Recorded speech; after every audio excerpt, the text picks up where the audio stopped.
The measles outbreak is accelerating. This is not a headline from the 1950s. This is not an old episode of the show. It's December of 2025. This is the headline in the United States under Donald Trump. We have yet another measles outbreak due to growing anti-vaccine sentiment. The latest outbreak is in South Carolina. It is accelerating because of Thanksgiving travel's effect on an anti-vax church. Now, when I say that, I'm not alleging the church itself is officially anti-vax. I am saying that the outbreak is based around unvaccinated congregants of a particular church.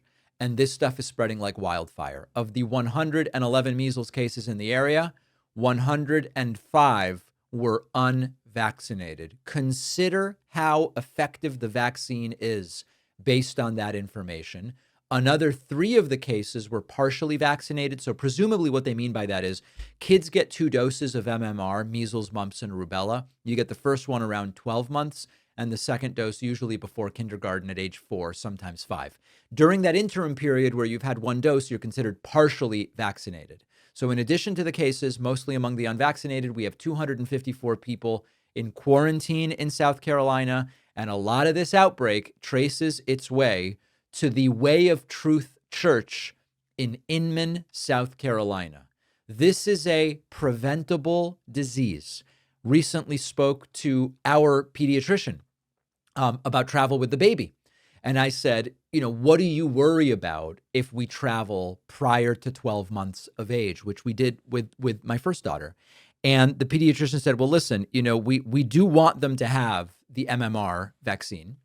If you travel before 12 months, we can move that vaccine up a little bit. But interestingly, she said right now, she would be far more worried about us going to Texas than going to France with regard to measles. 20 of the cases in this, they're calling it the upstate South Carolina outbreak. 20 of the cases involve kids under the age of 5. 75 cases are kids between 5 and 17. And if you look across the state of South Carolina, the rate of students with vaccines has gone from 96% down to 93.5% in the 2025 school year. You might say, well, that doesn't sound like a big difference.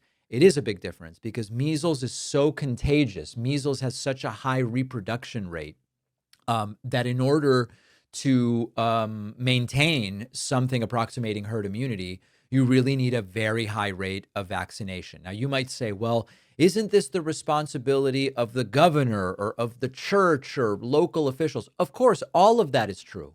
But we have to sort of contend with the reality that at the very top right now, from on high in the federal government, in the White House, in the Department of Health and Human Services, we have a president and in particular, a Secretary of Health and Human Services, Robert F. Kennedy Jr., who have coddled and incubated and sort of reinforced anti-vaccine sentiment. It's important, I think, to mention that as Trump has sort of taken advantage as much as he can of anti-vax sentiment and skepticism about vaccines and bringing in Bobby, as he calls him, Trump is continuing to get his flu and COVID vaccines every single year. He seems to know the reality about vaccines, but also understands the political circumstances in which he is trying to benefit from anti-vax sentiment. Remember that back in the year 2000, the U.S. declared measles eliminated, meaning no more domestic spread for over 12 months. And look at where we are right now. We had eliminated measles thanks to the vaccine, and measles is now back thanks to the anti-vaccine sentiment. Now, as of 2 days ago, I don't know how many of the South Carolina cases are included in these numbers. As of 2 days ago, there were 1,912 confirmed cases in the U.S. in 2025 and 47 outbreaks of measles in 2025. 92% of the cases were not vaccinated against measles, and only 4% of the cases are fully vaccinated. Think about those numbers. The vast majority of the cases, we've got a map up on the screen, are in just a few states. Texas has the most. Then you have South Carolina, which we are talking about here, Utah, Arizona, and New Mexico. You will also notice that if you look at New England, there are 0 cases in Maine, 0 cases in New Hampshire, 0 cases in Massachusetts, 0 cases in Connecticut. Rhode Island has 1 case and Vermont has 2 cases. These are stunning numbers that should really serve to remind us this is optional. And to me, the fact that it's optional means that it is completely immoral. Now, I know that there are people in my audience who will write in every time we talk about this and say, David, not vaccinating is a form of child abuse. Children should be taken from their parents if they don't give safe and effective vaccines and expose their children to these risks. I don't know what my position is on that. I'm still thinking that through.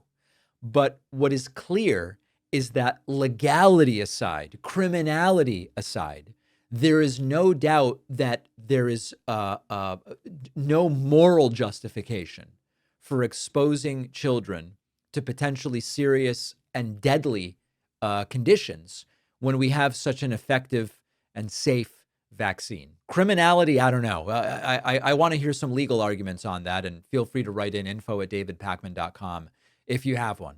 Appreciate you watching. Stick around for this next video, and don't forget to hit subscribe so you actually see our uploads. You can also catch the full podcast on Spotify and Apple Podcasts.